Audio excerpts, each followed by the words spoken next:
the big one. Do you think some fighters are born naturally tough, or can mindset be trained? I can see cons and pros for both, but I truly believe that you are born with natural abilities to tackle certain things. And it doesn't mean that you can't train the mindset stuff in, okay? Definitely not. I believe that you can train that in. But it then comes down to the individual as to how much they're prepared to put in the work on the mental side, the mindset stuff, to get where they need to get to. Yep. That's my belief, because I've trained hundreds of people, lesser professional athletes, but in all of the successful ones, their mind is on.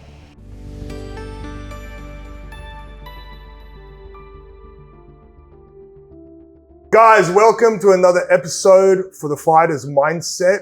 I've got here an old friend, training partner, and the owner of one of the largest gyms here in Melbourne, WFC, particularly the one in Fern Tree Gully, Dwayne, the House of Pain Harris.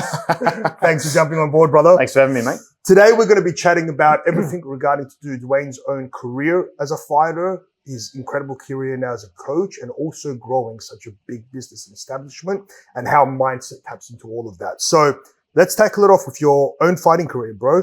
When did you realize mindset was just as important as physical training?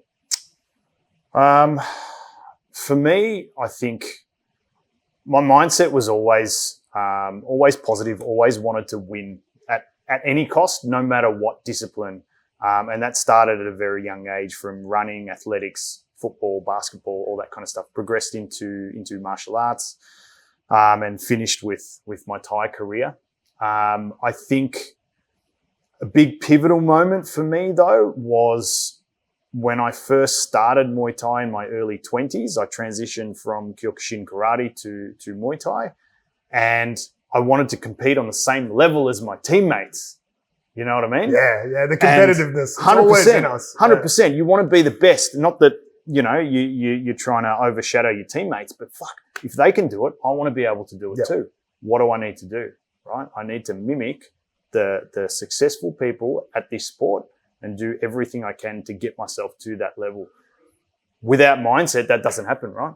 Yeah. Switching on. For a lot of people, mindset, they seem to believe it's like the David Goggins model, where you just need to be harder or you just need to be tougher.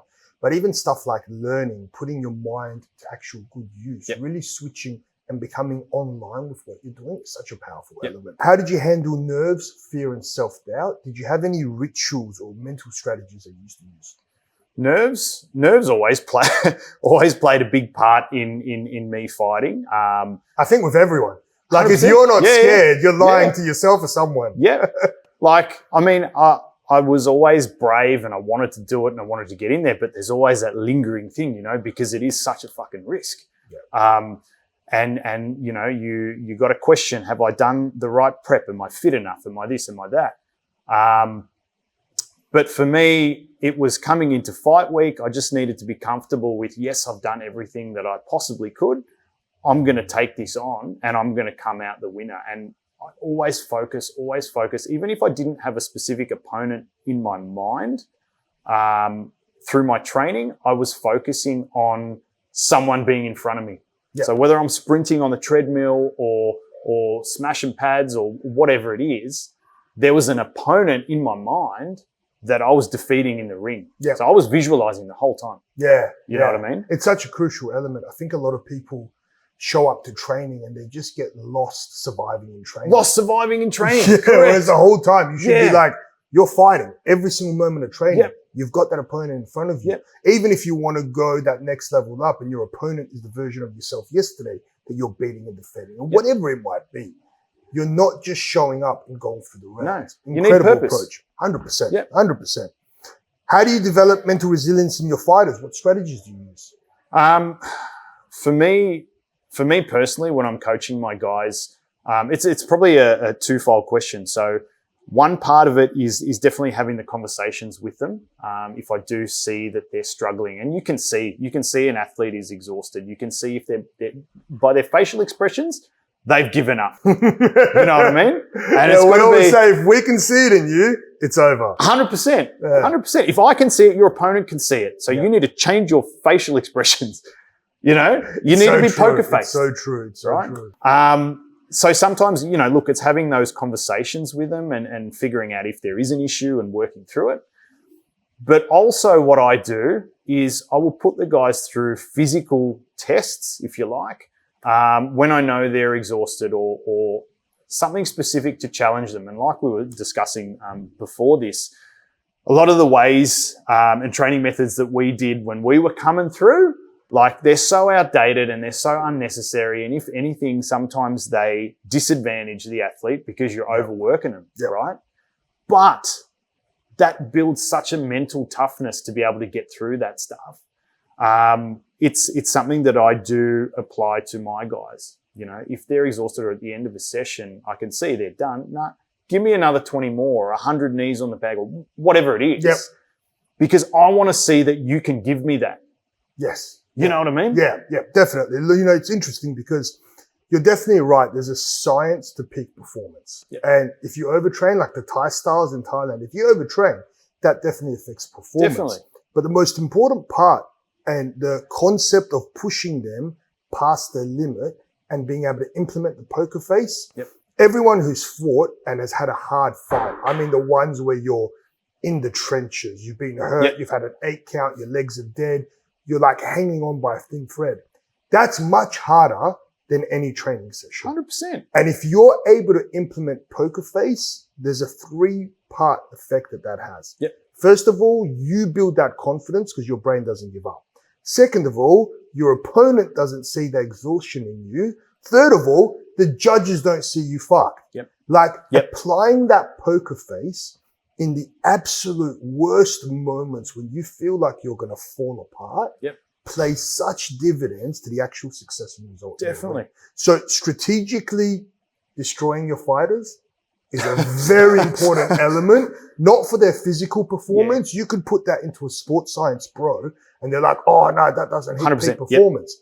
And couldn't agree more. You don't do that on power week or a week out or taper week, but you do it at parts to teach them. Doesn't matter how exhausted you are, you don't show it. Correct. And that is a game changer when it comes to results. Man, great strategies.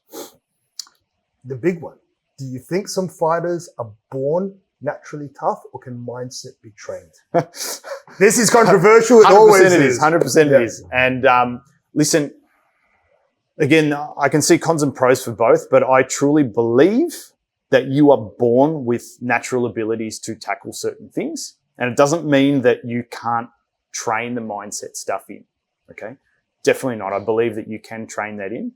But it then comes down to the individual as to how much they're prepared to put in the work on the mental side, the mindset stuff, to get where they need to get to. You know? That's my belief, because I've trained hundreds of people, lesser professional athletes, but in all of the successful ones, their mind is on. You know, and the ones that struggle, they're the ones that question, oh, what am I doing? Can I do this? You know, do you think I'm ready? Those kinds of questions.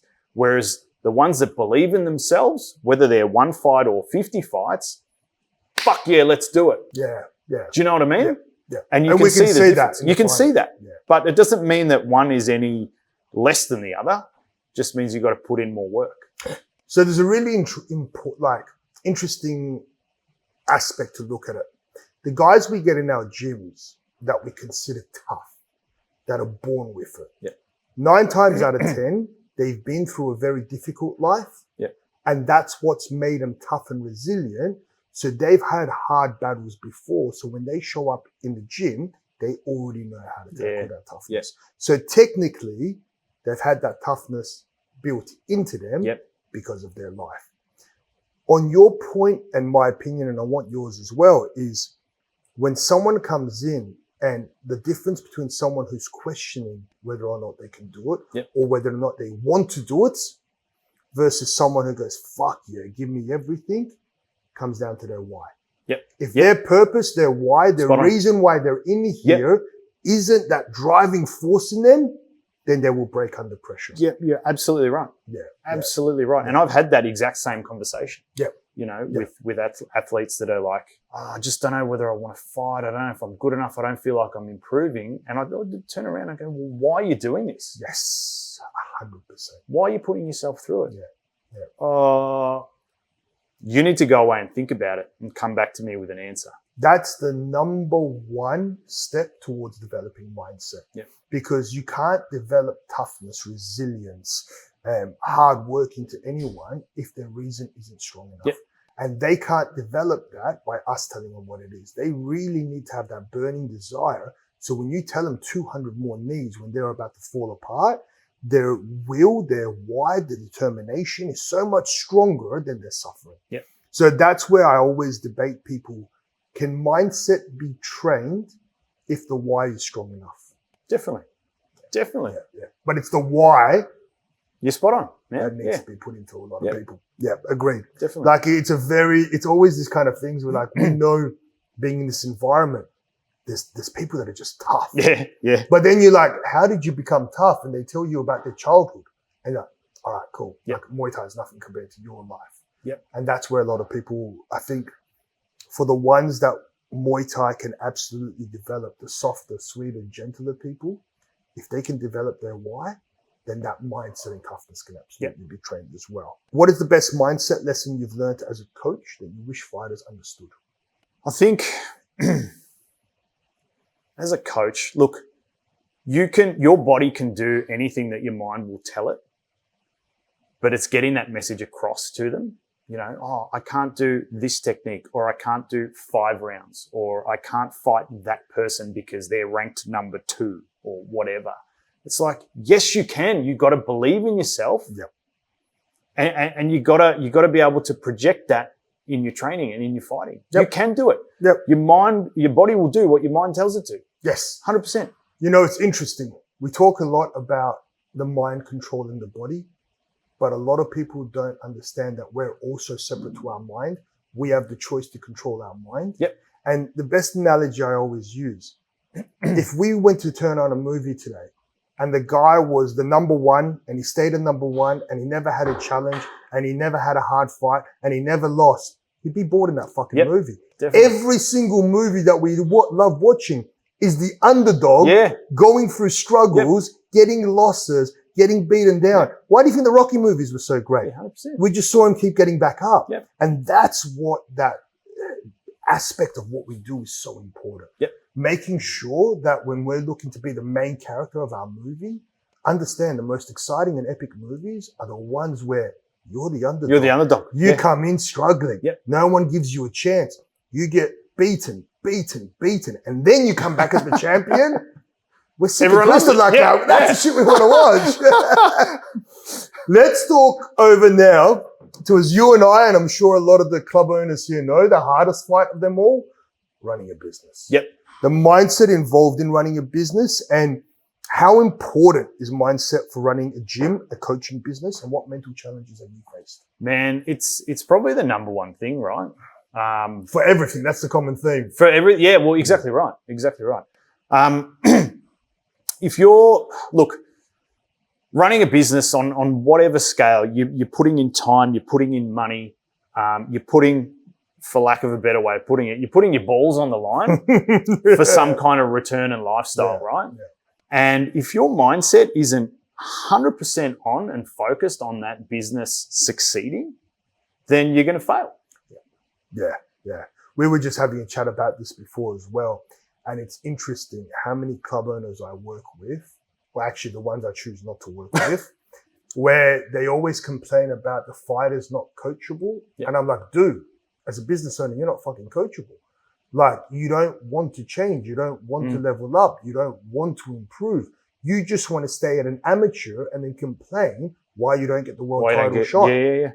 As an amateur fighter, you have to have the mindset of understanding, again, you're the underdog. You're an amateur. Yep. You fucking suck. Yep. Like, you've got to put in the time. You've got to go to Thailand. You've got to get the strength and conditioning coach. You have to do You've got to do the mindset reps. Yep. And then when you get your first state title, like working with Buddy Hanlon, he's just won the state title. And what we're working with him now for his next goals. Like, dude, you're at the bottom of the pecking order again. Yep. Like, you did so much to get to this state title, but now you ain't shit again. Yep. Like, compared to the Australian title holder, you're the bottom again. Yeah. And now you've got to level up. Now you've got to you put need in that. more strategies. And then you get the Australian title holder and he gets the call out by one. And you're like, you're the chump again. Like you're the one that everyone's throwing in. You're the bait out there right now. Yeah. And it's so important. The business owners have to do the same as Correct. well. Yeah. And I think this is where across the board, a lot of business owners fail in every industry is not the mindset of hard work. It's the mindset of working hard on the things they need to do to move the business. Yeah. Everyone's like, man, I'm doing like 10 hours of PTs a day. I'm like, you're earning $60 an hour. Yeah, like that's madness. You've just got a really difficult full-time job. Yep. That's it. Yep. And I think absolutely right. Mindset's such a crucial part. Definitely. What's been the hardest mental struggle you've had as a business owner and how did you overcome it? I think, look, there's probably two. When I initially opened this business 10 years ago, my marketing, and I went to uni for marketing, right? But we didn't do a lot of digital, this is way back, right? So digital marketing was not heard of, yeah. Right? We're talking newspaper ads and you know, all that kind of stuff, right? Yeah. So I had to educate myself on how to actually grow the business, how to generate leads in a digital area. And that took a lot of time, a lot of self-learning. A lot of expense. A lot of expense because I paid people to teach me. Yes. You know what I mean? Like you need to get that knowledge. You need to get that experience because it doesn't just come out of thin air. You know, you can YouTube stuff, you can read books, and these are all things that I did. And then I also had a mentor for a period of time to walk me through that. And whether that's, I'm just talking generally now, like for me, back then it was marketing and now I'm a fucking gun at marketing. Yeah. You know? Yeah. And it's all about the effort that you put in to overcome that hurdle and get to where you want to be or where you need to be to drive that business forward. You've got to level up. Like I always tell people, I was 10 years under Riddler and learned Muay Thai from one of the best. I was an accountant and a business advisor. I ran a bookkeeping business. I opened my own Muay Thai gym and I went, fuck, I don't know how to do this. I was like, marketing, ads. Yeah. What do you mean? I thought I just opened the doors and people show up. People will come, Literally. Yeah, word of mouth. Right. I'll build my business on fucking word of mouth. You know that movie, the old school Kevin Costner, Field of Dreams? Yeah. Like, build it and they will come? Yep. Bullshit. Bullshit. What advice would you give to gym owners who struggle with burnout, stress, or self-doubt? I think, look, if you're a gym owner or even business owner and you're feeling like that, I think you need to understand, do a little bit of self-reflection and understand what it actually is that's driving those feelings or that response in your body. Yep.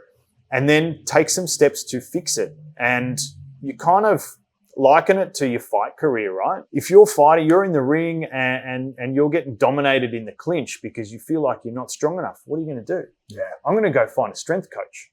Yeah. I want to get stronger. I want to work towards that.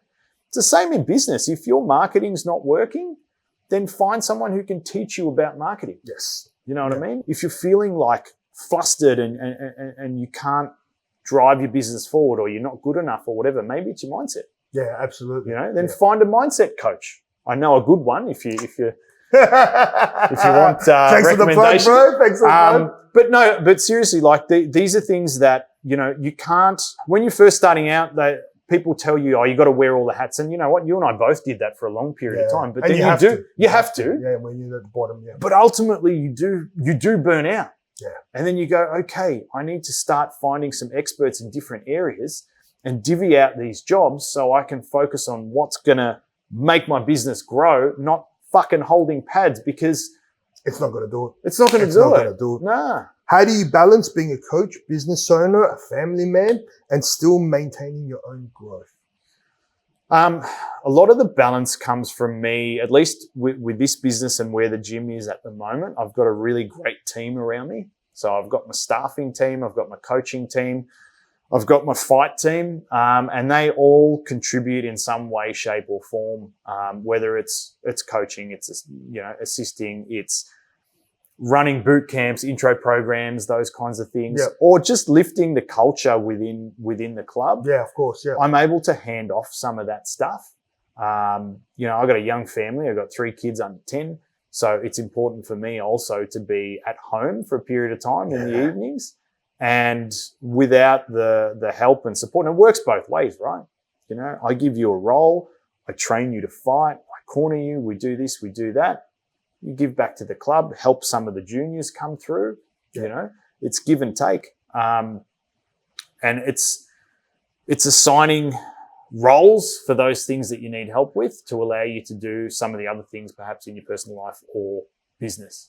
Yeah, perfect. Yeah. Absolutely. I actually just made a little clip about this the other day speaking to a client and how important it is from the ground up. And I think you're the perfect example of this in your own club, where you need to build the culture in your club of your fighters giving back to the club. 100%. As soon as you get a toxic fight culture, you're better off cutting them all out, mate, starting from the ground up, which you're Let me tell you a story about that. Let me tell you a fucking story. So 2 years ago, right? So we had an excellent fight team, amateurs with a couple of pros, really tight knit, and then it fucking grew, right? Yep.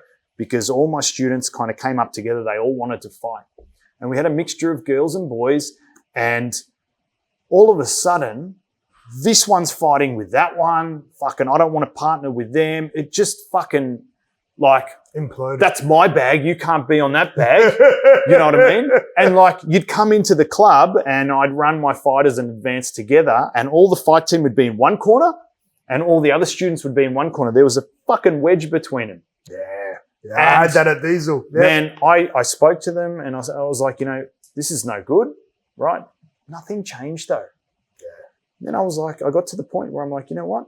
Let's have a meeting. I had a meeting and I fucking canned the fight team. Yeah. For 12 months, we had no fighters. Yeah. I pulled the pin on it. I said, I need to reset. You guys can either stay with me and be committed to the club and your journey and training and fight when I'm ready to pick it back up, when I feel like the culture is better. Yep. Or you can leave. Yep. Couldn't agree more. Right? Couldn't agree more. It's such an important element. I remember once we had something similar, but with the parents of the club. Oh, right. And we had some OG parents that they were just getting in their little groups and they were bitching and complaining. Really? And they expected, like our guys did a lot for these guys. And I think it just reached a point when you're part of the club for so long, there's this real natural tendency to, in some ways it's good when they take ownership, but when they step over that line. Yeah. And I sat down, I think there was 5 pairs of parents, and I went, guys, your cancellation forms are in front of you. Your complaints you can write on the back of there. You're welcome to leave. I'll scrap your membership. Yeah, wow. Had one of the parents leave, a week later come back, and they never said a word again after. Yep. Because as long as, and this isn't from a place of arrogance or being a dick, but as long as you truly believe in the incredible product you're providing, when people step out of line, you need to put your foot down. Definitely. Because we give so much. We give our everything to these guys. Weekends at fight shows, family time given up, late nights. We bleed in here with them, only for their 1 or 2 year amateur career, for them to walk out of here and never even talk to us again. Correct. And that's our role. That's fine. We take that on board. But then you want to fuck with us in here? You're like, no, you're done. Get out. No, it's not worth it. The final one. What's one lesson from fighting and coaching that you apply to running your gym successfully? You need to win. I love that. Yeah, right? Killer. Because, well, business is a game, right? Yeah. We're playing the game of business. And if you don't attack it with the mindset that I need to win, guess what's going to happen? Yeah, you're going to get run over. Same as in the ring, right? Who walks into the ring and goes, I'm not going to win? Yeah. Do you know what I mean? Because if you go in there with self-doubt or second-guessing yourself or unsure or don't have that fucking rock-solid mindset that I'm going to take this guy or girl or whoever it is, right? What's going to happen? They're coming in with that strong mindset and you're leaving in a body bag. Man, right? I love that body bag analogy, but it's so true. Business is the same as well. 100%. Business is exactly the same because if you second guess, if you're not on point with your sales, your marketing, your customer service, your training programs, your structure, every single fucking day, everything, every day, duplicate, right? Your business is going to crumble. People are going to give you shit reviews. Yeah. They're going to leave. They're going to go to the gym down the road. Yeah. And you're going to end up just chasing your tail in this constant circle of bringing in new leads, new people moving out the back door. Yep. And you won't grow. You never get anywhere. And to finish on that, I think like fighting, the mindset, the competitive mindset to win, but the understanding that you're also going to lose and that's your best learning lessons. Yes. That's such a powerful concept, Isn't it? man. Because I think a lot of people, the fear of losing avoids them putting in situations where eventually they'll win. Yep. Like you need to lose, and then you have a win. Yep. Like people don't see the amount of fucking mistakes we make Definitely. until you get it. Definitely. And that's what needs to be driven forward. Yep. Man. 100%. It's been a pleasure, guys. I hope you enjoyed today's session. This has gone really deep dive into the fighter's mindset, into the business owner's mindset, and overall mindset. Dwayne, it's been a pleasure, bro. Thanks, man. Appreciate it.